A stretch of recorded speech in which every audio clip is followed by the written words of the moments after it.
Fala pessoal, sejam muito bem-vindos a mais um episódio do nosso IA e Mercado Financeiro. Aqui você sabe tudo o que está acontecendo e assim, está acontecendo muita coisa. O Itaú, ele acabou de lançar uma IA que vai interagir diretamente com o cliente e que vai dar as recomendações de investimentos pelo app e vai atender já 10 mil clientes nesse piloto.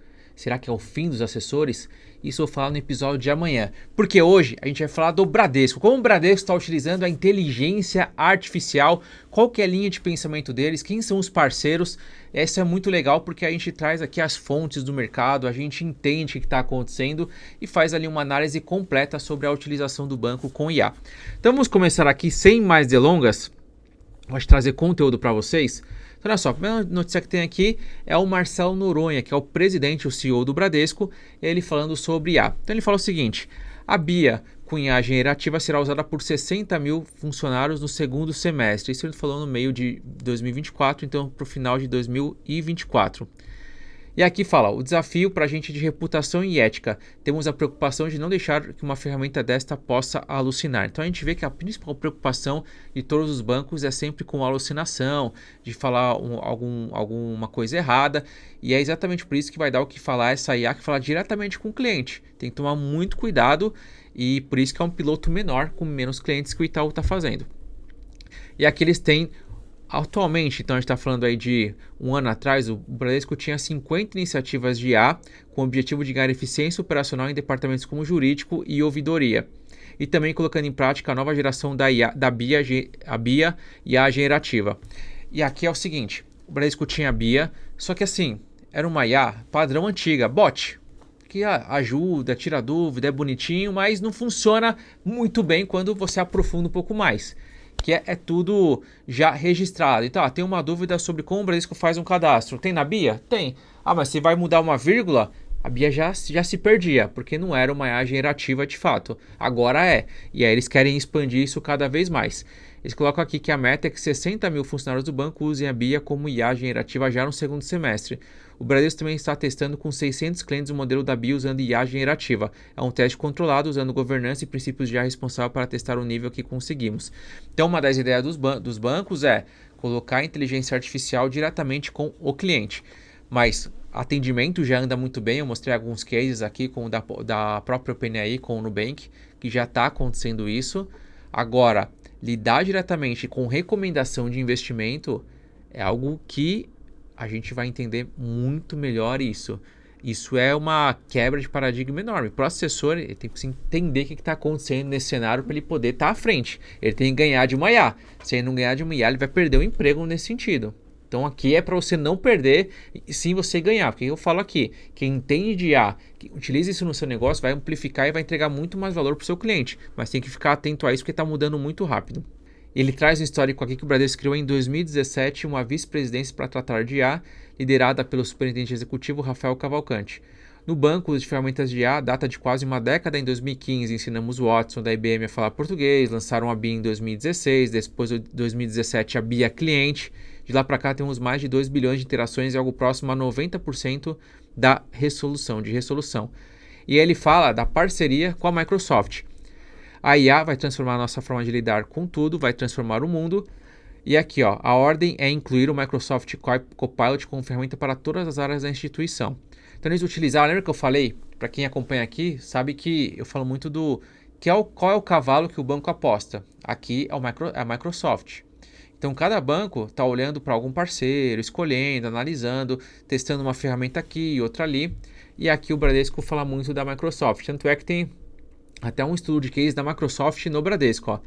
Então você entra ali na Microsoft, você vê ali atuações, aonde a Microsoft foi utilizada e tem o Bradesco. O Banco Bradesco é uma das maiores instituições financeiras do Brasil, buscava aprimorar sua assistente virtual BIA com a generativa da Microsoft Azure para melhorar a eficiência e resolutividade.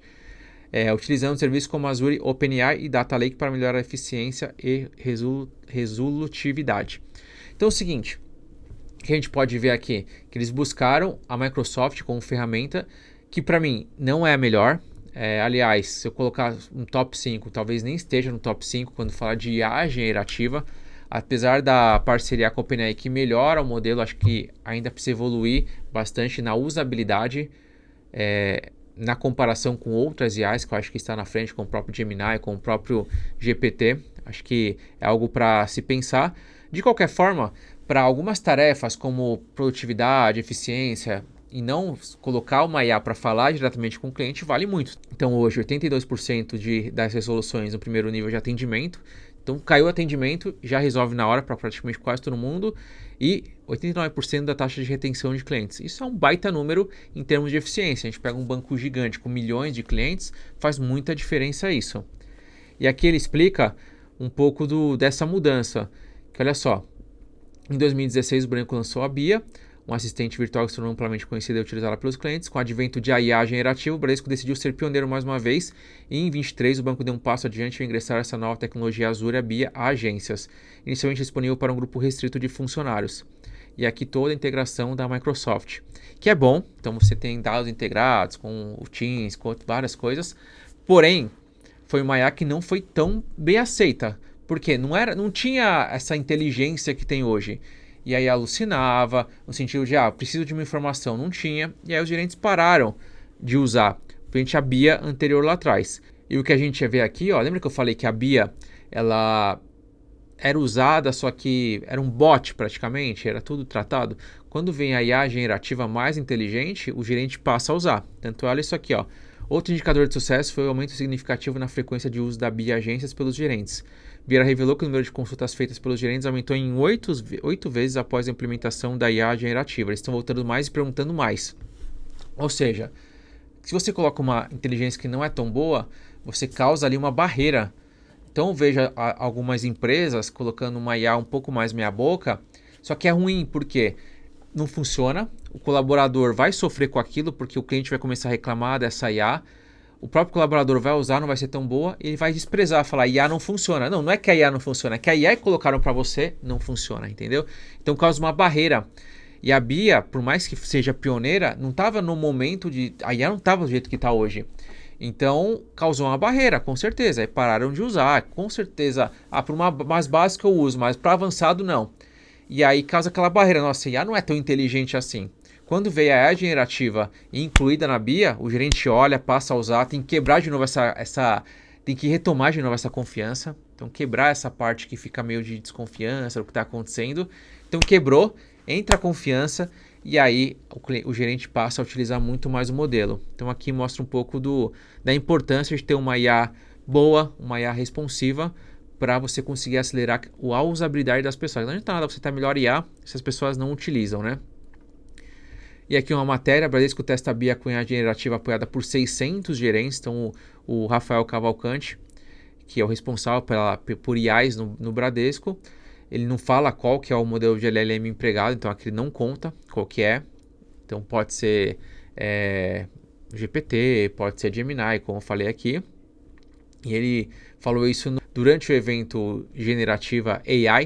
O pessoal gosta de falar AI, mas vamos falar de AI, fica mais fácil, Inteligência Artificial Summit, organizado pela Deloitte nesta quarta-feira, dia 7. O executivo afirmou ainda que a primeira rodada de feedback dos gerentes informou que as respostas estavam muito longas. Também explicou que o teste de vetorização de 70 mil documentos com IA generativa não funcionou. E assim, é muita coisa.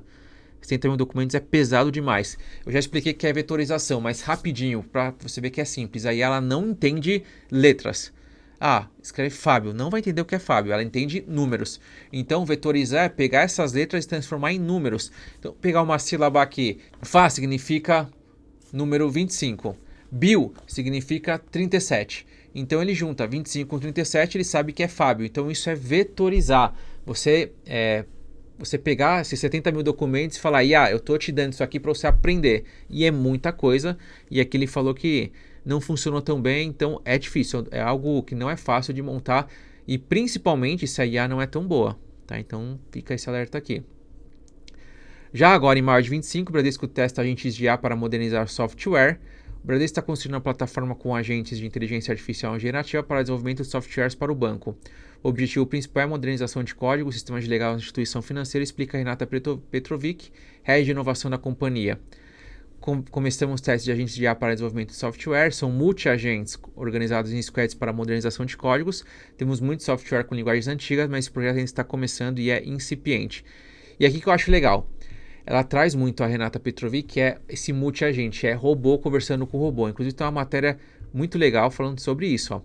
Robô fala com robô. Entramos na era dos agentes de IA, diz Head de Inovação do Bradesco. Então ela faz o seguinte, aqui é a Renata Petrovic, ela traz o seguinte, entramos na era de agentes de IA, que antes era humano com humano, depois humano conversando com a IA, e agora a IA se entendendo com a IA. E isso acelera muito o processo. Ela fala um pouco do Habitat, que é parte de ecossistema, startups, ali na Consolação. Então tem 230 startups ativas e 75 corporações atuam para criar, testar ou aperfeiçoar ferramentas. Quando a gente falou do Cubo, ali é um antro, é um lugar para eles pescarem startups, principalmente de IA. 1.500 startups plugadas por meio de hubs, gerando atualmente 55 experimentações e 12 reportes de inteligência. E aqui são startups que já têm soluções começando a tracionar, que querem crescer, ganhar clientes, ganhar mercado, e as corporates estão aqui para o matchmaking, conexão para parcerias ou potenciais investidores. E aqui conta um pouco mais como ela está utilizando isso, e principalmente da evolução da Bia, que ela fala o seguinte: a Biatech, assistente com IA generativa para o uso dos funcionários, já consegue ajudar a escrever códigos, revisar, testar, tudo em linguagem natural. Isso ganha muito, porque o desenvolvedor ele tinha que escrever muito código à mão. É claro que já tinha blocos de código, quando você vai fazer um código, você já tem blocos. Eu quero colocar ali um site e vai ter dentro do site uma página que vai capturar a lead, sei lá. Já tem blocos pré-montados, porque não precisa digitar o código, ele vai lá e coloca lá pré-montado. Agora com a IA não, com a IA acelera e a IA monta praticamente todo o site. E aí você tem que fazer um ajuste ou outro, isso dá muita velocidade. E aqui ela fala, a parte da Biatech houve um ganho de 46% de eficiência na escrita dos stories, é utilizada por 40 mil funcionários do Bradesco e 500 mil clientes que geram 2,3 bilhões de interações. Essa Biatech já é muito boa. E aqui, treinamentos. A ideia é sempre compartilhar conhecimento e debater sobre as tendências tecnológicas. Então, eles usam muito para vivenciar o ambiente de inteligência artificial e tecnologia lá dentro para startups. Há inclusive simulações do uso de soluções, seja para alunos do ensino médio de escolas convidadas. Fundação Bradesco, eu cresci na Fundação Bradesco, então seria muito legal eu, como aluno, ir lá e ouvir um pitch de uma startup, como funciona. Isso não tinha na minha época, agora tem. Temos uma vasta programação com eventos praticamente todos os dias. A intenção é gerar consumo de informação em um ambiente com muita cultura, muita troca e também de aproximação com startups. Já foram mais de 6.500 participantes dos conteúdos promovidos. Muito legal aqui. E por fim, Bradesco amplia a parceria com o USP para desenvolver pesquisas aqui na parte quântica. A gente vê que é muito normal o Santander fazendo isso e tal, fazendo isso, pegando as faculdades para fazer pesquisas, além de parceria com empresas, universidades para fazer pesquisa. É o que a gente vai entrar muito com a nossa faculdade. Então a gente tem uma faculdade aqui na Unibanco, que é FBNF, Faculdade Brasileira de Negócios e Finanças, e a gente vai fazer muita parceria, com muita pesquisa, inclusive logo a gente vai lançar a primeira pós-graduação em administração com ênfase no mercado financeiro, então vai ser muito legal e levar esse ambiente de inovação para os nossos alunos, para eles poderem visitar uma InovaBrá, poder visitar um Cubo, poder visitar o mercado mesmo e aprender na prática, que é o nosso grande diferencial aqui na escola, certo? Então aqui a gente consegue ver tudo que o Bradesco está fazendo, muita iniciativa, ganhando mercado, entendendo bem o jogo. Isso já é o modelo da gestão do Marcelo Noronha. O Marcelo Noronha, CEO do Bradesco, ele inovou muita coisa, fez muita mudança, fez cortes importantes, mexeu na diretoria, peitou, né? Acho que é importante lembrar que tem diretores lá com anos e anos de história, você pegar e peitar isso não é tão fácil. Então ele teve que ter um bom jogo de cintura ali para conseguir fazer as mudanças que ele fez, conseguiu fazer. Ainda deve estar fazendo, tá? Porque nada é perfeito, então ainda deve estar fazendo. Mas a gente vê que a diferença no Bradesco é enorme, é absurda do que era antes, certo? Então a gente falou aqui do Bradesco. Amanhã eu quero falar sobre isso. Esse aqui muito assessor ficou assustado. Itaú assessoria de investimento baseada em IA generativa. Então a gente vai falar amanhã exatamente sobre isso. Não quer perder o episódio de amanhã? Então faz o seguinte, se inscreve no canal, ativa o sino, porque o sino vai te lembrar sempre que tiver vídeo aqui. Tá tendo vídeo todo dia. Então é conteúdo que não para mais, a gente falando de IA, de mercado financeiro, coisas que você não vê em nenhum lugar, você está vendo aqui. Então não dá para perder o conteúdo de amanhã. Já compartilha com todo mundo do banco, do mercado financeiro. Fábio está falando de IA para o mercado financeiro. Assiste esse vídeo aqui que você vai sair muito na frente e entender o que está acontecendo no mercado. Já segue o Fábio. Então seria muito legal se você fizesse isso. Com isso, a gente termina o episódio de hoje. Nos vemos amanhã. Até mais. Tchau, tchau.